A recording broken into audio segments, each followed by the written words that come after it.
ፓብሎ ኤስኮበር ለአንዳንዶቹ እሱ ጀግና ነበር። ለድሆች ቤቶችንና ትምህርት ቤቶችን የገነባ፣ ለሌሎች በሺዎች ለሚቆጠሩ ሰዎች ሞት ተጠያቂና ጭራቅ ነበር። ታዲያ ትክክለኛው ፓብሎ ኤስኮበር ማን ነው እና ወደ ሀብት ማማስ እንዴት ገባ? ይህ ታሪክ ፓብሎ ኤስኮበር በቢሊዮን የሚቆጠር ዶላር የገነባበት ሚስጥር ታሪክ ነው።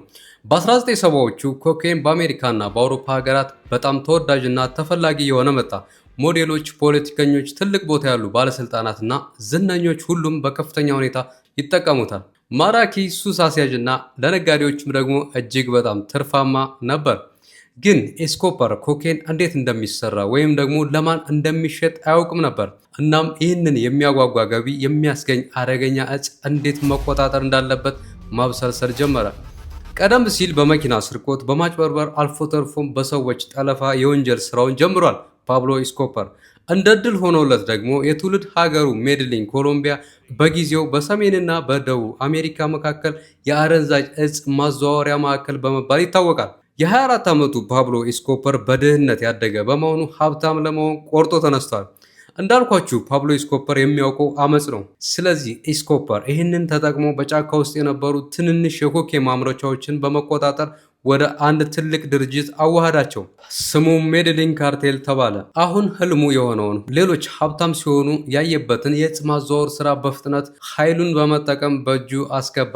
ብር ወይንስ ጥይት? ምን ትመርጣላችሁ? ይህ ፓብሎ ኤስኮበርን ለመቃወም የሚያጉረመርም ባለስልጣን ሁሉ የሚቀርብለት ምርጫ ነው። ዝም ካላችሁ ብር ታገኛላችሁ። ይህ መልካም ሽልማት ነው። እምቢ ካላችሁ ደግሞ ጥይት ይጠብቃችኋል።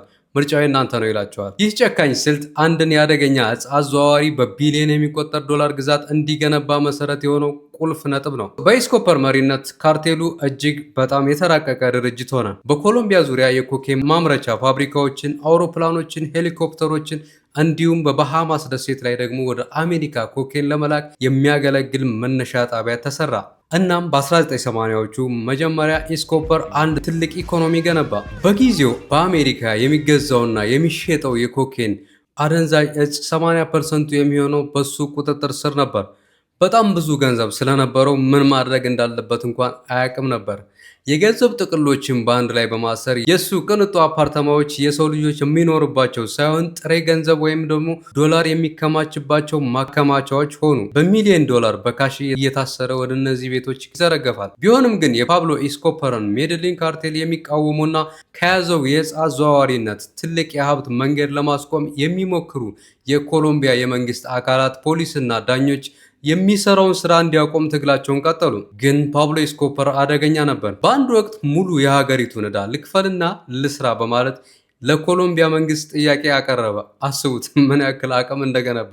በተወለደበት ሜድሊን ድሆችን ያግዛል። በገንዘቡ ትምህርት ቤቶችን፣ የድሃ ቤቶችንና የጤና ክሊኒኮችን ለድሆች በመገንባት ለአንዳንዶቹ ጀግና ሆነ። ምን ዋጋ አለው? ይህ ገንዘብ የብዙዎችን ህይወት እያበላሸ የሚመጣ ኮኬን በተባለ ከባድና አደገኛ እጽ ሽያጭ የመጣ ገንዘብ ነው። የኮሎምቢያ የመንግስት አካላትን በቀላሉ ገንዘብ በመቀበል ዝም ይሉታል። የኤስኮበር ኃይል ስልጣን ላይ ያሉትን የመንግስት አካላት መያዝ እንዲሁም ከታች ያሉ ፖሊሶችና ለሱ ስራ እንቅፋት ይሆናሉ ያላቸውን ሰዎች በገንዘብ በመያዝ እንዲሁም የተቃወሙትን ብዙ ሺህ ሰዎችን በመግደል ዓለም አቀፍ የእጽ አዘዋዋሪነቱን በከፍተኛ ደረጃ እያስፋፋ በዚህም በዓለማችን ቁጥር 1 እጽ አዘዋዋሪ ባለሀብት ሆነ። ኤስኮበር ብዙም ሳይቆይ አብዛኛውን የዓለም የኮኬን ንግድ ተቆጣጠረ። በየሳምንቱ ብዙ ቶን ኮኬን ከኮሎምቢያ ወደ አሜሪካ እንዲሁም ወደ አውሮፓ ሀገራት እያስገባ ብዙ ሀብት በማካበት ከዓለማችን ባለጸጎች ተርታ ተሰለፈ። በየቀኑ 15 ቶን ኮኬን ወደ አሜሪካ በማስገባት በየሳምንቱ ወደ 420 ሚሊዮን የአሜሪካን ዶላር ማግኘት ጀመረ። ዶላር በእነዚህ የወተት ማስቀመጫዎች እየገባ በየቀኑ ይቀበራል። ኮኬን እጅግ በጣም አደገኛ እጽ ነው። ስለዚህ ይህንን ሰው ማስቆም ግዴታቸው ሆነ። አደንዛዥ እጽ ነው፣ ሁሉም ሀገራት ይቃወሙታል። ለምሳሌ ኢትዮጵያ ውስጥ ይህንን እጽ ይዞ የተገኘ ሰው ባልሳሳት የእድሜ ልክ እስራት ነው የሚጠብቀው። የኮሎምቢያን መንግስት መዳከምና የኤስኮበርን አደገኝነት የተመለከተችው እንዲሁም በዚሁ አደገኛ እጽ ግንባር ቀደም ተጠቂዋ አሜሪካም ፓብሎ ኤስኮበር እንደሚታሰበው ቀላል ሰው ሆኖ አላገኙትም። ስለዚህ አሜሪካ ጣልቃ መግባት ጀመረች። በኋላ ላይም ቀስ እያለ በአሜሪካ መንግስት ጫና ከኮሎምቢያ ባለስልጣናት ጋር ከባድ የእርስ በርስ ፍጅት ጀመረ። አሁን ከባድ ደም መፋሰስ ተጀመረ። የኤስኮበር የግል ሰራዊት መንገዱ ላይ የቆመ ማንኛውንም ሰው ይገድል ነበር። ከ1000 በላይ ፖሊስ፣ ከ200 በላይ ዳኞችና በርካታ ጋዜጠኞች ተገደሉ። አንድ ቀን አንድ የፕሬዝዳንት እጩን ለመግደል አውሮፕላኑን በቦምብ ሲመታ 107 ንጹሐን ሰዎች ሕይወታቸውን አጥተዋል። በግልጽ በኮሎምቢያ መንግስት ላይም ጦርነት አወጀ።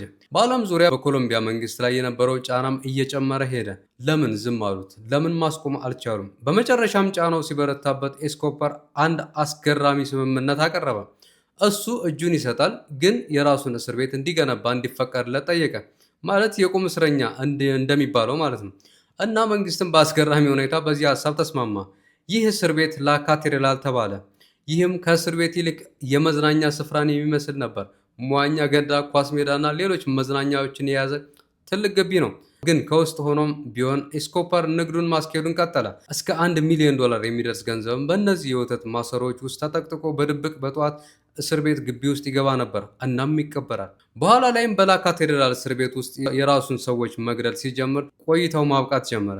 መንግስት ወደ ሌላ እስር ቤት ሊያዛውረው ሲል ኤስኮባር እንደ አውሮፓውያን አቆጣጠር 22 ቀን 1992 ምሽት የመንግስት ኃይሎች እሱን ለማዛወር ሲዘጋጁ ኤስኮባር ከላ ካቴድራል ስር ባለ ዋሻ ውስጥ አምልጦ ጥቅጥቅ ወዳለው የኮሎምቢያ ጫካ ገባ። በዚህ ጊዜው ልጁን ከጫካ ውስጥ ሲፈርዳት ዶላር እያቃጠለ ያሞቃት እንደነበር ተገልጿል። አስቡት፣ ዶላር እንዲሞቃት ማለት ነው። ዶላር እያቃጠለ እሳት እያነደደ ልጁን ከ1 ዓመት በላይ ከመያዝ ሸሸ። ሁልጊዜ ከባለስልጣናት አንድ እርምጃ ይቀድማል። ነገር ግን አፍንጫው እየጠበበ ነበር። እንደ አውሮፓውያን አቆጣጠር በታህሳስ 2 ቀን 1992 የኮሎምቢያ ኃይሎች በዩናይትድ ስቴትስ ድጋፍ በመጨረሻም በሜድሊን ውስጥ መጠነኛ መሸሸጊያ ቦታ ያዙት። ወደ ውስጥ ሲገቡ ኤስኮባር ለማምለጥ የመጨረሻ ሙከራ አደረገ። ወደ ጣራው በመውጣት የነፃነት ጥያቄን ቢያቀርብም በዚህ ጊዜ ግን ማምለጫ አልነበረውም። በመጨረሻም የተኩስ ልውውጥ ተደረገ። ፓብሎ ኤስኮባር በጥይት ተመቶ ተገደለ። የሽብር ንግስናውን አብቅቷል። የኤስኮባር ሞት የሜድሊን ካርቴል ውድቀት ያመለክታል። የዚህ ሰው እንቆቅልሽ እስካሁን ያልተፈታውም ይህ ነበር። ፓብሎ ኤስኮባር አልፏል። በአንድ ወቅት አገርን በአገዛዝ ስር አስገብቶ በቢሊዮን የሚቆጠር ዶላር ግዛት ያስተዳድር የነበረው ሰው ሞቷል። ነገር ግን ከኋላው የተወው አፈ ታሪክና በስሙ ዙሪያ ያሉት ሚስጥሮች ዛሬም ድረስ አሉ። በየቀኑ በሚሊዮን ዶላር በወተት ማሰሮዎች ሲቀበር ነበር ከነበረበት ግቢ ውስጥ። ነገር ግን አሁን ላይ ሲፈለግ ጠፋ። የት ነው?